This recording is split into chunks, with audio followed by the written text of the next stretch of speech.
Notice I've added a little notch here, which helps when sharpening the blade, because it allows you to work right up to the edge of the stone and get the whole of the blade sharp and not damage the stone. The next thing we do is to harden the blade before we temper it. Now normally I'd use this forge that I made out of an old car wheel with 3 legs welded on it, which is air fed by an old interior blower motor out of a car, which obviously runs on the 12-watt battery that we used earlier. In the middle I've used some cotton canvas to make a tube.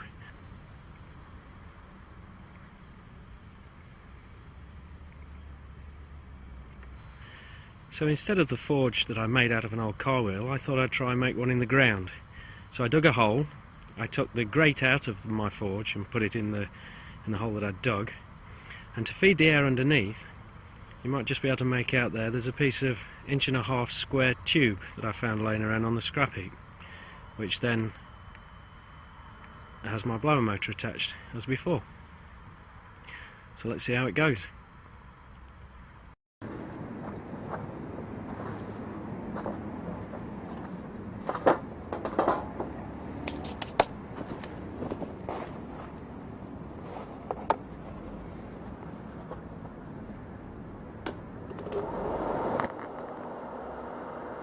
So now the exciting part. The hardening process is the reverse of the softening process. We heat the blade to 800 degrees, and in doing this we turn the carbon into carbide again.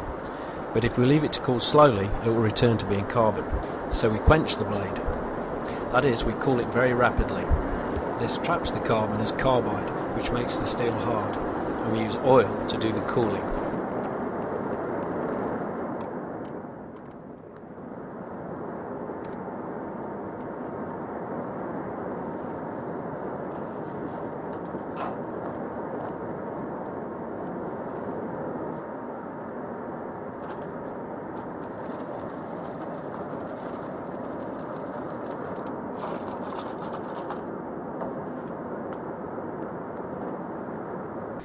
Right, we're ready, the fire's going. We've got our knife, we've got it in a pair of mole grips so that we can keep our hands well away from the heat. A pair of gloves going on in a minute. I use nasty old engine oil, partly because I like recycling and partly because it's cheap. Well, it's free, isn't it? When we put the blade into the oil, we must put it in vertically, because if we put it in diagonally, this side will cool first and shrink, and it may bend the blade. So when I put it into the oil, I must put it in like that. We'll get the end, the whole of the blade and part of the handle cherry red. It needs to be 800 degrees. Now, brilliant thing about nature is that it's always got a little indicator for you. And in this particular case, where metal gets to 800 degrees, it's no longer magnetic. So if you get a magnet, and we try it on the blade, we see that it sticks.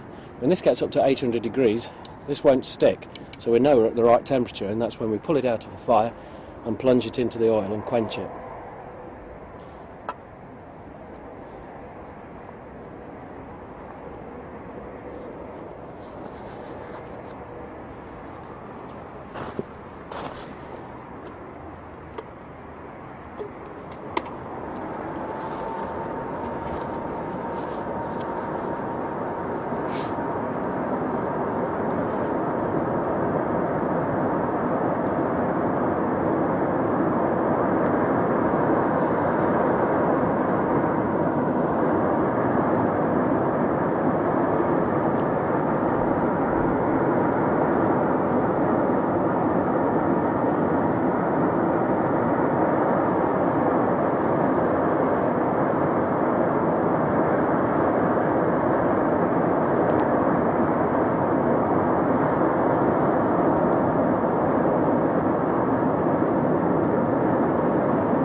Bit of a hot, messy game, and we've got a nice black blade now, but hopefully that should be hardened. So while we wait for the blade to cool down, as usual, we get the kettle on. But I don't think we'll use the blower this time. Right, my knife now is not looking very pretty, it's very black from the oil. So we're going to clean it up with a bit of 180 wet and dry.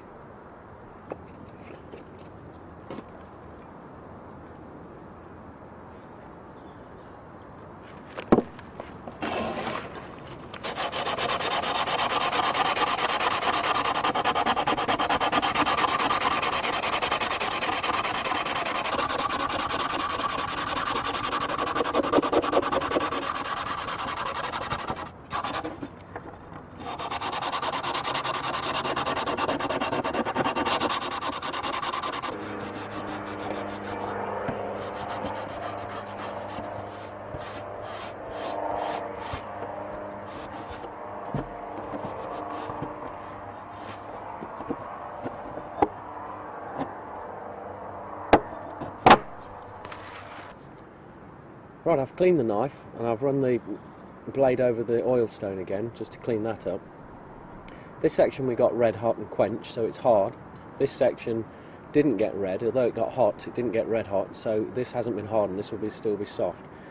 And what we want to do is bring the edge of the blade back to being just a little bit under the hardness that it is now, and we want the spine of the blade to be as soft as we can get it, so that we've got strength and flexibility in the spine of the blade, but we've got the perfect cutting edge.